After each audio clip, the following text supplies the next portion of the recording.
Bienvenue dans cette autre vidéo. Nous allons bondir dans le codage de notre backend. Mais avant cela, on va un peu restructurer le projet car j'ai envie d'utiliser un gestionnaire de version. Mais ne vous inquiétez pas, je vais utiliser Git pour juste essayer d'envoyer le code de temps en temps sur GitHub afin que vous ayez également le code source du projet. Mais GitHub et Git ne font pas l'objet de notre formation. Donc, je vais ici renommer ceci app tout court, vous allez comprendre. Et là, à l'intérieur, je veux créer un dossier src pour dire source. Je vais délocaliser mon fichier, copier. Je vais coller ça ici. Et là, je vais créer un dossier front-end, back-end autant pour moi, back-end. Et à l'intérieur de source, on va créer aussi front-end. Donc, je vais glisser le app dans back-end. Voilà, c'est cette architecture que je veux avoir. Et là, au niveau de source, je vais ouvrir le terminal. Et là, je vais faire un git init pour initialiser un répertoire Git qui sera pris en compte par le versionning. Et là, je vais faire git status pour avoir le statut. Et là, on a le dossier backend qui n'est pas encore, qui est en staging area. Donc, on va faire git add tout. Donc là, on a ajouté tout. Si je fais un git status, voilà là, git status, voilà. On a donc le fichier app qui est dans le dossier backend qui est prêt à être commité. Donc, on va faire git commit -me. Et là, le message de notre commit sera initial commit. On va essayer de le faire en anglais. Donc, initial commit, si je fais git status, je n'aurai plus rien dans le working tree, dans le staging area. Si je fais git log, là, j'ai donc le initial commit qui a été fait par moi-même. Donc là, on pourra par la suite créer un repository sur GitHub pour envoyer notre projet. Mais ne vous inquiétez pas, c'est juste parce que j'ai envie de versionner les différentes étapes de notre projet. Ok, donc dans backend, je vais revenir ici dans src. On va essayer d'ouvrir Visual Studio Code en faisant code.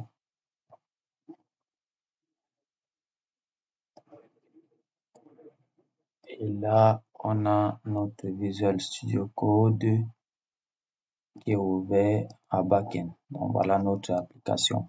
Donc, on n'a rien changé en effet. On a juste notre application qui se trouve dans App. Ensuite, le code source sera ici, le front-end et le backend.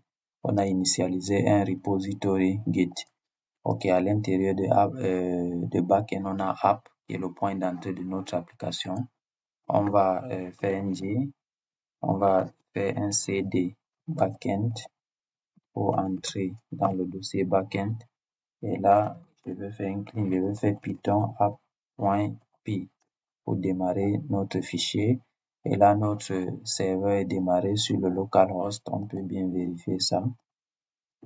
Localhost, disons ça, not found, c'était home. Voilà. Ok. Donc, on va commencer par modéliser notre base, l'architecture de notre base de données. Là, j'ai préparé un schéma sur app, en fait sur Draw.io. Donc, sur Draw.io, je vais vous laisser également ce fichier dans la description. Donc, nous aurons une base de données toute simple où nous aurons une table user et une table to do. Ici, un user aura 0 ou plusieurs to do. Donc, il y aura 0 ou plusieurs références à user. Donc, on va essayer dans un premier temps de configurer Flask de telle sorte qu'il puisse utiliser une base de données dans laquelle nous allons créer les deux tables à l'aide à l'aide de Flask SQL Alchemy. Donc voilà Flask SQL Alchemy. Voilà l'application minimale à créer avec Flask SQL Alchemy. Mais avant cela, on va d'abord essayer de configurer le SQL Alchemy Database URI pour localiser notre base de données. Rappelez-vous, à l'entame de la formation, j'ai dit qu'on va utiliser une base de données SQLite. Donc le schéma de connexion sera SQLite-TMP testDB. Donc nous, on va personnaliser cela. Allons-y. On va revenir sur notre application. On va effacer cette route-là et on va faire les configurations. Regardez bien. On va faire app.config. On va d'abord importer Flask SQL Alchemy de SQL Alchemy. On va dire ici from Flask SQL Alchemy import SQL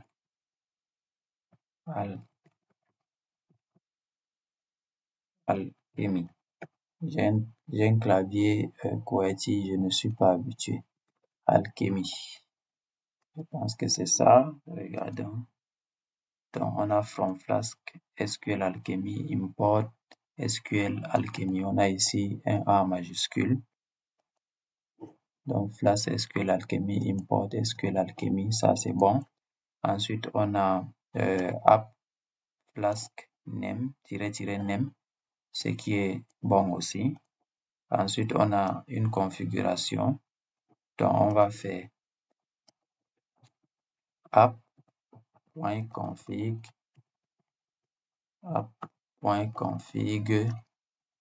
et là SQL-alchemy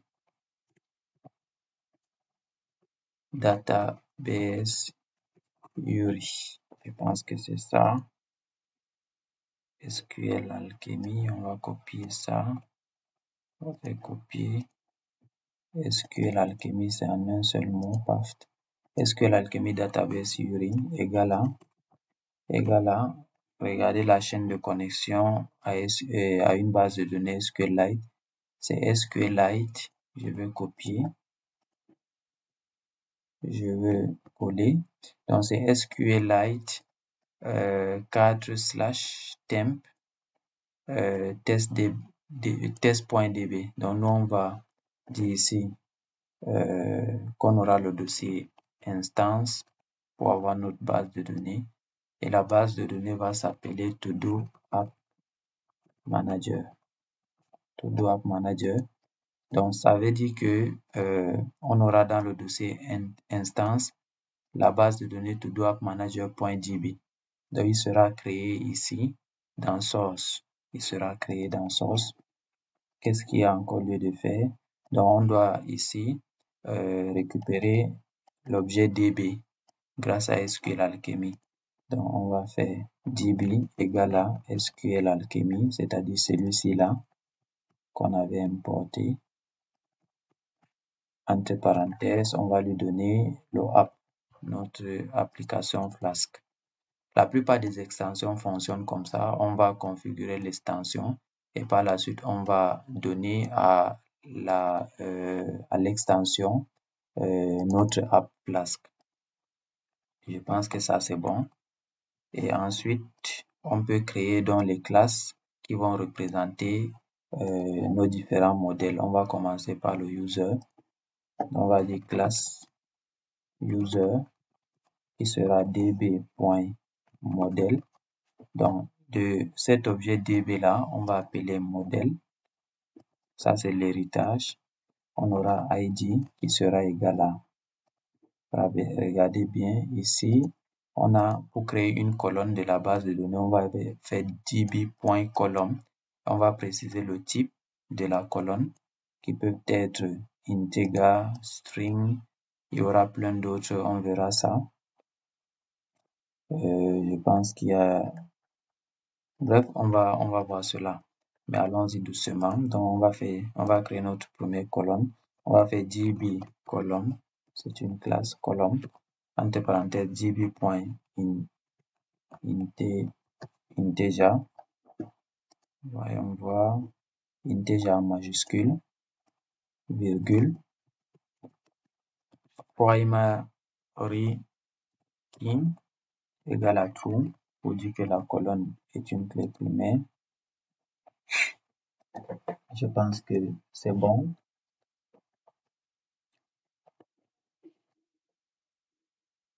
Ensuite, pour notre user, on va revenir ici. On va pas à tout moment regarder. On a username, password et profil image. Username sera de type string. On va dupliquer ça. On va dire ici username qui sera de type string. Et là, on pourra préciser le nombre de caractères. On va dire 100 caractères. Ce n'est pas primary key. Nullable. Il y a la propriété nullable qui est à false. C'est-à-dire, le username ne peut pas être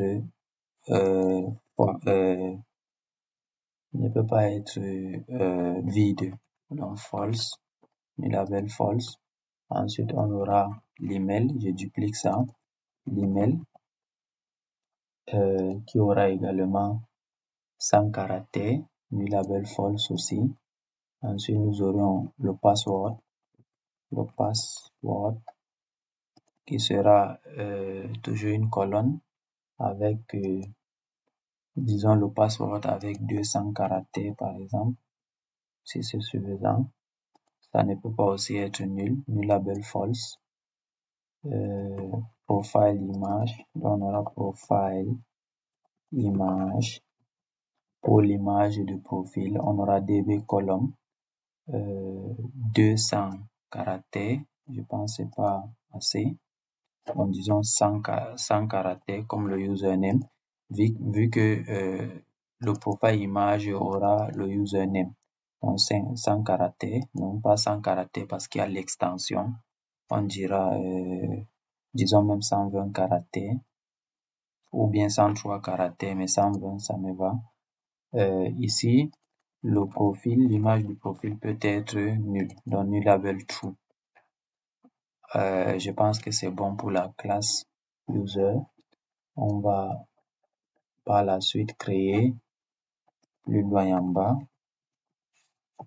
Je laisse beaucoup d'espace parce qu'on aura des choses à faire dans cette classe-là. Toutes les opérations sur le user seront faites dans cette classe-là. Donc en Python, on fait l'indentation. Donc je suis ici au même niveau que classe. Je vais créer une autre classe. Donc lorsque je fais l'indentation ici, je suis dans la classe. Et là, quand je sors, je suis hors de la classe. Je peux continuer en créant une classe qui s'appelle todo qui sera db.model également. Et là, dans cette classe, on aura bien évidemment, je veux copier ça pour ne plus avoir écrit. Attention à la copie, il faut vers l'indentation. Donc, on aura le ID du todo qui sera primary key. Ça, c'est correct. Ensuite, on aura le content du todo, c'est-à-dire sa description qui sera une chaîne de caractères string de 200 caractères maxi. Nullable false. Justement, chaque todo a une description. Voilà pourquoi on dit false. On va gérer les exceptions, forcément. Je vais dupliquer. On aura, après content, on aura done. Done pour dire si le todo est complet ou pas. Done si c'est à true, ça veut dire que le todo est complet. Si c'est à false, ça veut dire que le todo n'est pas complet. Donc db. Cette fois-ci boolean. Boolean, c'est boolean. Ici nullable. Est-ce qu'on a besoin? On va plutôt dire default. Donc la valeur par défaut de ce champ sera false. Justement, tous les to-do qu'on vient de créer seront comme non terminés. Ensuite, on aura archived pour dire si le to-do est archivé. Ça serait boolean. Par défaut, c'est false toujours. Ensuite, on aura update it at. Donc, create it at d'abord. Le to-do a été créé à quel moment? Cette fois-ci, ça sera date time. Je veux vous montrer d'où je prends tous ces éléments-là. C'est dans la documentation de Flask SQL Alchemy, mais finissons d'abord. À la fin, je vais vous montrer d'où je prends ça. Donc, date time. Et on aura default. La valeur par défaut de date time sera la date actuelle. Donc, on peut faire db. Il y a func. Il y a la propriété func qui nous permet de récupérer le now, c'est-à-dire la date actuelle. Il y a plusieurs fonctions qu'on peut avoir accès à travers db.func. Donc, on a accès à now. Je vous invite vraiment à regarder la bibliothèque et la documentation, autant pour moi, de Flask SQL Alchemy. Donc, create it at, je veux mettre le update it at, update it at. Ça sera la date à laquelle on a modifié le to-do. Ça aura également le default value qui sera la date actuelle à laquelle on a modifié le to-do. Rappelez-vous, ça sera la date du serveur. Donc, il y a souvent un problème au niveau de client-serveur. Donc, j'ai pas le time zoning ici. Ensuite, qu'est-ce qu'on a ajouté?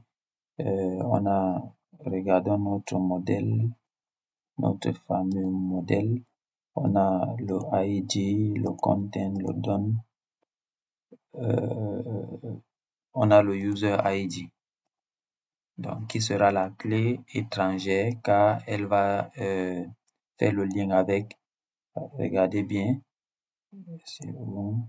Elle va faire le lien avec la table user ID, avec la table user, autant pour moi. Donc, on va dire ici user ID ou bien user tout simplement.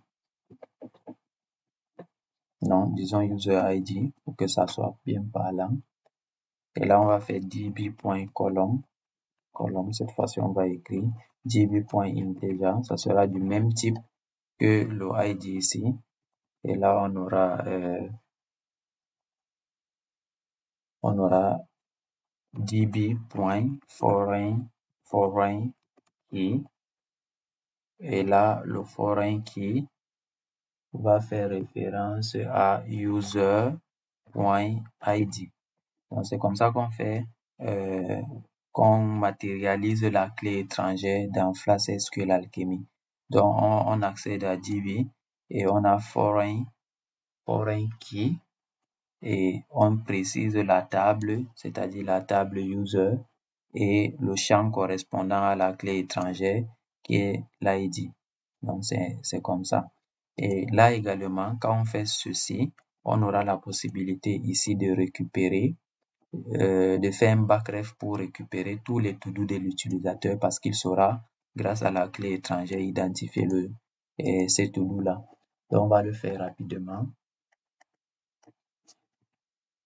To-dos égale à db. Donc là, on veut tous les to-do de l'utilisateur. Bon, avant cela, je vais mettre ça en commentaire. Avant de faire cela, on va d'abord essayer de voir si tout marche bien. Donc, on va dire